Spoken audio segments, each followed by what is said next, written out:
बेळगावात शिवजयंती चित्ररथ मिरवणूक 12 तास रंगली।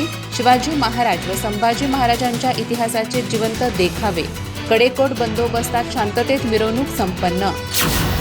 बेळगाव येथे शिवजयंती निमित्त आयोजित भव्य चित्ररथ मिरवणूक अभूतपूर्व उत्साहात पार पडली।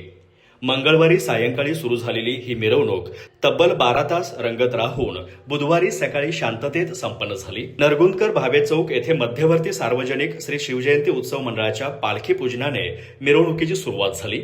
यावेळी खासदार जगदीश शेट्टर, महापौर प्रतीक कामकर, उपमहापौर हनुमंत कोंगाली तसेच पोलीस आयुक्त भूषण बोरसे यांच्यासह मान्यवर उपस्थित होते। मिरवणुकीत ढोल ताशा, लाठी बोथाटे आणि मर्दानी खेळांच्या प्रात्यक्षिकांनी वातावरण भारावून गेलं। यंदा डीजेऐवजी पारंपरिक सादरीकरणावर भर देत विविध मंडळांनी छत्रपती शिवाजी महाराज यांच्या जन्मापासून राज्याभिषेकापर्यंतचा तसेच छत्रपती संभाजी महाराज यांच्या बलिदानापर्यंतचा इतिहास जिवंत देखाव्यामधून साकारला। कांगली गल्लीतील एकता युवक मंडळाने सादर केलेला अफझल खानाचा वध हा देखावा विशेष आकर्षण ठरला। धर्मवीर संभाजी चौक येथे उभारण्यात आलेली प्रेक्षक गॅलरी रात्री उशिरापर्यंत खचाखच भरलेली होती, तर पहाटेपर्यंत शिवभक्तांचा उत्साह कायम दिसून आला।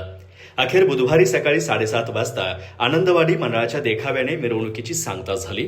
पोलीस आयुक्त भूषण बोरसे यांच्या मार्गदर्शनाखाली पोलिसांनी कडेकोट बंदोबस्त ठेवत मिरवणूक शांततेत पार पडली।